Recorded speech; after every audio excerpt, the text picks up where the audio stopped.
ಶಾಂತಿ. ಯಜ್ಞಮಾತೆ ಜಗದಂಬ ಸರಸ್ವತಿಜಿಯವರ ಮುಂದಿನ ಭಾಗವನ್ನು ಇಲ್ಲಿ ನೋಡೋಣ.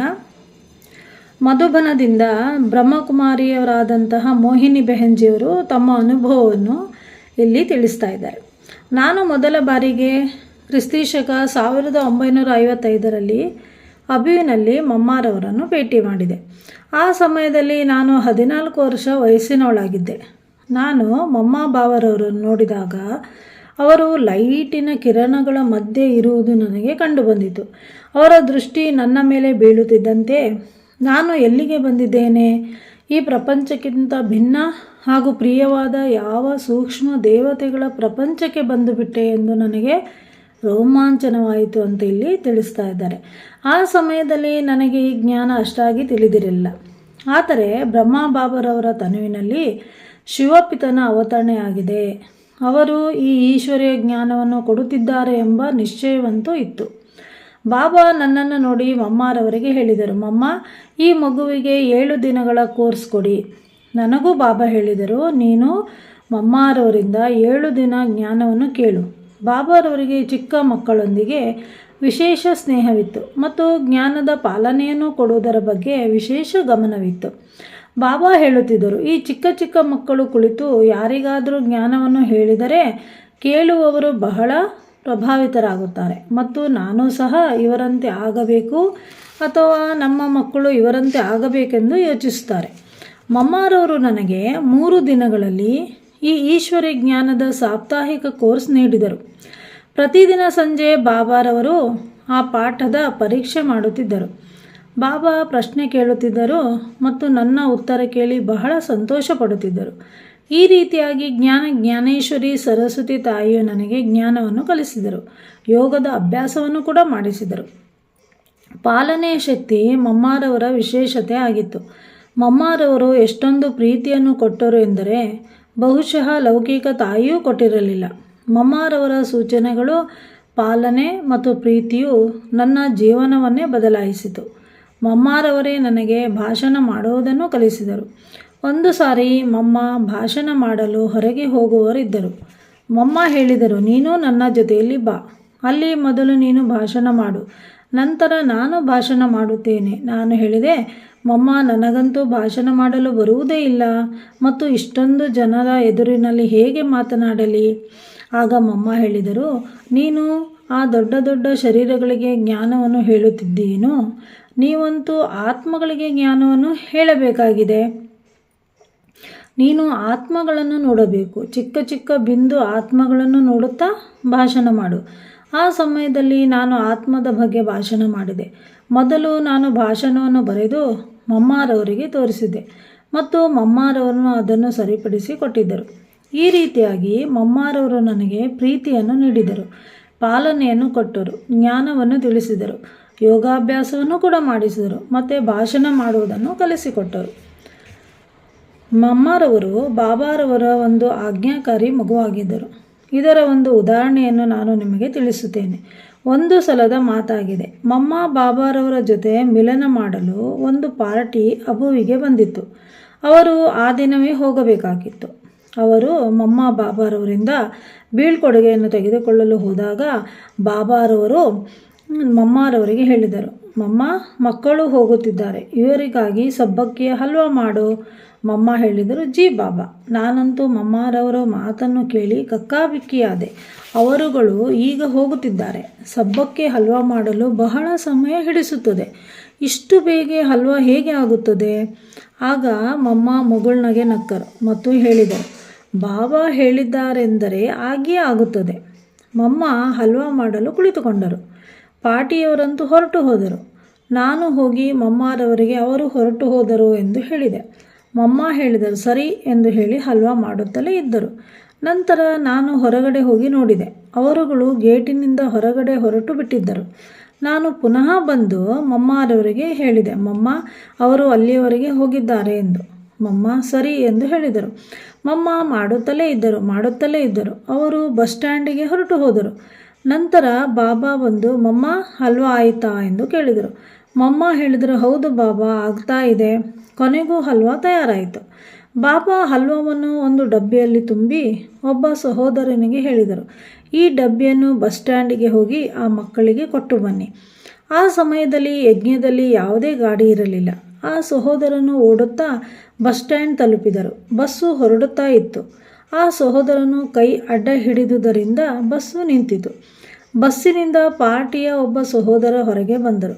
ಬಾಬಾ ಕಳುಹಿಸಿದ ಹಲ್ವ ಪಡೆದು, ಬಾಬಾ ಮಮ್ಮ ನಮಗಾಗಿ ಹಲ್ವ ಕಳಿಸಿದ್ದಾರೆ ಎಂದು ಗದ್ಗದಿತರಾದರು. ಅವರು ಆಬು ರೋಡ್ಗೆ ತಲುಪುತ್ತಲೇ ಬಾಬಾರವರಿಗೆ ಪ್ರೀತಿ ಹಾಗೂ ಧನ್ಯವಾದಗಳು ತುಂಬಿದ ಪತ್ರವನ್ನು ಬರೆದರು ಮತ್ತು ಖುಷಿಯಲ್ಲಿ ಮಗ್ನರಾಗಿ ಬಾಬಾರವರ ನೆನಪಿನಲ್ಲಿ ಹಲ್ವಾ ತಿಂದರು.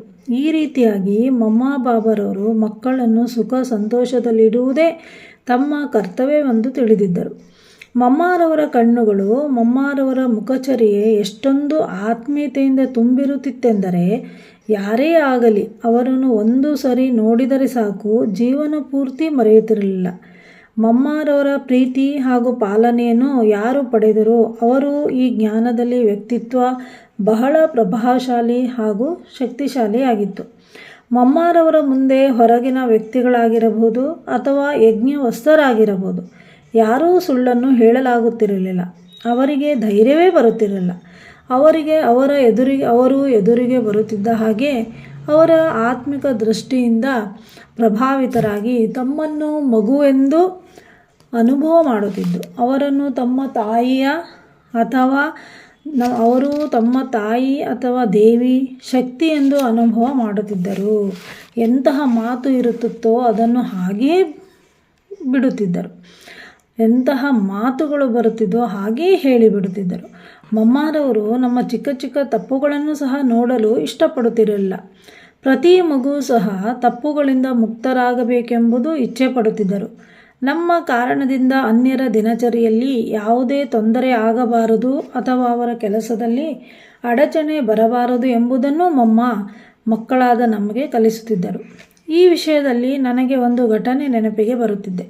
ನಾನು ಮೊದಮೊದಲು ಮಧುಬನದಲ್ಲಿ ಮುರುಳಿಯನ್ನು ಬರೆಯುವ ಸೇವೆಯನ್ನು ಮಾಡುತ್ತಿದ್ದೆ. ಬೆಳಿಗ್ಗೆ ಉಪಹಾರ ಸೇವಿಸಿದ ಕೂಡಲೇ ಬರೆಯಲು ಪ್ರಾರಂಭ ಮಾಡಿದರೆ ಅದನ್ನು ಪೂರ್ಣಗೊಳಿಸಿಯೇ ಊಟ ಮಾಡಬೇಕೆಂಬ ಲಕ್ಷ್ಯವಿರುತ್ತಿತ್ತು. ಅಂದರೆ ಮಧ್ಯಾಹ್ನ ಭೋಜನದ ವೇಳೆಗೆ ಮುರುಳಿ ಬರೆಯುವುದನ್ನು ಪೂರ್ಣಗೊಳಿಸಬೇಕು. ಕೆಲವೊಮ್ಮೆ ಕೆಲವು ಮುರುಳಿ ದೊಡ್ಡದಿದ್ದಾಗ ಪೂರ್ತಿ ಬರೆದು ಮುಗಿಸಲು ತಡವಾಗುತ್ತಿತ್ತು. ಎಲ್ಲರೂ ಊಟ ಮಾಡಿ ಹೊರಟು ಹೋಗಿರುತ್ತಿದ್ದರು. ನಾನು ಒಬ್ಬಂಟಿಗಳಾಗಿ ಉಳಿದು ಬಿಡುತ್ತಿದ್ದೆ. ಊಟ ಬಡಿಸುವ ಮಾತೆ ನನಗಾಗಿಯೇ ಕಾಯುತ್ತಾ ಕುಳಿತಿರುತ್ತಿದ್ದರು. ಇದನ್ನು ಮೊದಲನೇ ಬಾರಿಗೆ ನೋಡಿದಾಗ ಏನನ್ನೂ ಹೇಳಲಿಲ್ಲ. ಎರಡನೇ ಬಾರಿಗೂ ಪುನಃ ಹಾಗೆ ಆಯಿತು. ಆಗ ಮಮ್ಮ ನನ್ನನ್ನು ಕರೆದು ಹೇಳಿದರು, ನೋಡು ಮೋಹಿನಿ, ನಿನ್ನ ಕಾರಣದಿಂದಾಗಿ ಆ ಮಾತೆ ಬಹಳ ಸಮಯದವರೆಗೆ ಕುಳಿತುಕೊಂಡಿರಬೇಕಾಗುತ್ತದೆ. ನೀನು ತಡ ಮಾಡುತ್ತೀಯ. ಈ ಕಾರಣದಿಂದ ಆಕೆಯೂ ಸಹ ತಡವಾಗಿ ಊಟ ಮಾಡಬೇಕಾಗುತ್ತದೆ ಮತ್ತು ಮುಂದಿನ ಕೆಲಸಗಳು ಅಂದರೆ ಪಾತ್ರೆಗಳನ್ನೆಲ್ಲ ಆಯಾಯ ಸ್ಥಾನದಲ್ಲಿಡುವುದು ಮತ್ತು ಆಕೆಯ ವೈಯಕ್ತಿಕ ಕಾರ್ಯಗಳನ್ನು ಮಾಡಿಕೊಳ್ಳುವುದು ಏರುಪೇರಾಗುತ್ತದೆ. ಆದ್ದರಿಂದ ನೀನು ಸಮಯಕ್ಕೆ ಸರಿಯಾಗಿ ಊಟ ಮಾಡು. ನಾನು ಆಗಲಿ ಮಮ್ಮ ಎಂದು ಹೇಳಿದೆ. 2-3 ದಿನಗಳ ನಂತರ ನಾನು ಪುನಃ ನನ್ನ ಯೋಜನೆಯಂತೆ ಮುರುಳಿಯನ್ನು ಪೂರ್ತಿ ಬರೆದೆ. ನಂತರ ಊಟ ಮಾಡಲು ಹೋದೆ. ಆಗ ಆ ಮಾತೆ ನನಗಾಗಿ ಕಾಯುತ್ತಾ ಇದ್ದರು. ಪುನಃ ಮಮ್ಮ ನನ್ನನ್ನು ಕರೆದು ಹೇಳಿದರು, ಮೋಹಿನಿ, ಇಂದಿನಿಂದ 15 ದಿನಗಳು ಊಟ ಬಡಿಸುವ ಸೇವೆಯನ್ನು ನೀನು ಮಾಡಬೇಕು. ನಾನು ಸುಮ್ಮನೆ ಇದ್ದೆ ಮತ್ತು ಮಮ್ಮ ಹೇಳಿದ ಮಾತನ್ನು ಒಪ್ಪಿಕೊಂಡೆ. ಆ ದಿನ ಊಟ ಬಡಿಸಲು ಕುಳಿತುಕೊಂಡೆ. ಎಲ್ಲರ ಊಟ ಮುಗಿಯುವುದರೊಳಗೆ ನನ್ನ ಸ್ಥಿತಿಯೇ ಕೆಟ್ಟು ಅಸ್ತವ್ಯಸ್ತವಾಗಿ ಹೋಯಿತು. ಎಲ್ಲರಿಗೂ ಬಡಿಸಿದ ನಂತರ ನಾನು ಊಟ ಮಾಡಬೇಕಾಯಿತು. ಅನಂತರ ಎಲ್ಲ ಪಾತ್ರೆಗಳನ್ನು ಅದರದರ ಸ್ಥಾನಕ್ಕೆ ಸೇರಿಸುವುದನ್ನೆಲ್ಲ ಮಾಡುವ ಹೊತ್ತಿಗೆ ನನ್ನ ಸ್ಥಿತಿ ಕೆಟ್ಟು ಹೋಯಿತು. ಮರುದಿನವೇ ನಾನು ಮಮ್ಮರವರಿಗೆ ಹೇಳಿದೆ, ಮಮ್ಮ, ನನ್ನಿಂದ ಈ ಸೇವೆ ಆಗುವುದಿಲ್ಲ. ನಾನು ಇನ್ನು ಮುಂದೆ ಸಮಯಕ್ಕೆ ಸರಿಯಾಗಿ ಬಂದು ಊಟ ಮಾಡುತ್ತೇನೆ, ತಡ ಮಾಡುವುದಿಲ್ಲ. ಆದರೆ ಮಮ್ಮ ಹೇಳಿದರು, 1 ದಿನಕ್ಕೆ ನೀನು ಇಷ್ಟು ಬೇಜಾರು ಮಾಡಿಕೊಳ್ಳುತ್ತೀಯಾ? ಆ ಮಾತೆಯು ಪ್ರತಿದಿನ ಇಂತಹ ಪರಿಸ್ಥಿತಿಯನ್ನು ಎದುರಿಸುತ್ತಿದ್ದಳು. ಆಕೆ ಹೇಗೆ ಮಾಡುತ್ತಿದ್ದಳು? ಮತ್ತು ಮಮ್ಮ ಹೇಳಿದರು, ನೀನು 15 ದಿನಗಳು ಈ ಸೇವೆಯನ್ನು ಮಾಡಲೇಬೇಕಾಗುತ್ತದೆ ಎಂದು. ಈ ರೀತಿಯಾಗಿ ಮಮ್ಮ ನನಗೆ ಸೇವೆಯನ್ನು ಕೊಟ್ಟು ಒಂದು ಚಿಕ್ಕ ತಪ್ಪು ಮಾಡುವುದರಿಂದ ಎಷ್ಟು ಜನರಿಗೆ ತೊಂದರೆಯಾಗುತ್ತದೆ ಎಂಬುದನ್ನು ಅನುಭವ ಮಾಡಿಸಿದರು. ನೋಡಿ, ನಮ್ಮಿಂದ ಒಂದು ಚಿಕ್ಕ ತಪ್ಪಾದರೂ ಕೂಡ ಅದನ್ನು ಎಷ್ಟು ಜನರು ಅದರಿಂದ ತೊಂದರೆಗೊಳಗಾಗುತ್ತಾರೆ ಅನ್ನುವಂತಹ ಅನುಭವ ಮಮ್ಮರವರು ಬೆಹೆನ್ಜಿಯವರಿಗೆ ಮಾಡಿಸಿದ್ದಾರೆ.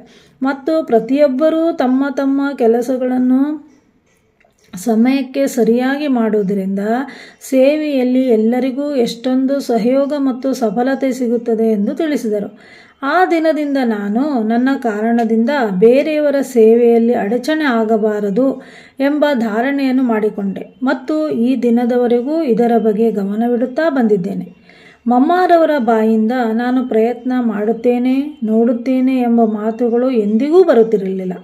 ಬಾಬಾ ಹೇಳಿದ ಕೂಡಲೇ ಮಮ್ಮ ತನ್ನ ಸೈನ್ಯವನ್ನು ಕರೆದುಕೊಂಡು ಆ ಕಾರ್ಯದಲ್ಲಿ ತತ್ಪರರಾಗುತ್ತಿದ್ದರು. ಏಕೆಂದರೆ ಮಮ್ಮ ನಮಗೆ ಸದಾ ಇದನ್ನೇ ಹೇಳುತ್ತಿದ್ದರು, ನನಗೆ ಈ ಕಾರ್ಯವನ್ನು ಯಾರು ಒಪ್ಪಿಸಿದ್ದಾರೆ? ಒಂದು ವೇಳೆ ಈ ಕೆಲಸ ಆಗದೇ ಇರುವುದಾದರೆ ಅವರು ಏಕೆ ಹೇಳುತ್ತಿದ್ದರು? ಬಾಬಾರವರು ಈ ಕೆಲಸವನ್ನು ನಮಗೆ ಏಕೆ ಹೇಳಿದರು? ಅದನ್ನು ಮಾಡುವ ಯೋಗ್ಯತೆ ನಮ್ಮಲ್ಲಿದೆ, ಆದ್ದರಿಂದಲೇ ಹೇಳಿರುತ್ತಾರೆ. ಬಾಬಾರವರ ಯಾವುದೇ ಆಜ್ಞೆ ಅಥವಾ ಸೇವೆಗೆ ಆಗುವುದಿಲ್ಲ ಎಂದು ಯಾವತ್ತೂ ಹೇಳಬಾರದು. ಈ ರೀತಿಯಾಗಿ ಮಮ್ಮಾರವರಿಂದ ಬಹಳ ಪ್ರೇರಣೆಯನ್ನು ಪಡೆದು ಅವರು ತೋರಿಸಿದ ಮಾರ್ಗದಲ್ಲೇ ನಡೆಯುತ್ತಿದ್ದೇನೆ ಮತ್ತು ಆಧ್ಯಾತ್ಮಿಕ ಜೀವನದಲ್ಲಿ ಉನ್ನತ ಶಿಖರವನ್ನು ತಲುಪಿದ್ದೇನೆ. ಅಚ್ಚಾ. ಓಂ ಶಾಂತಿ.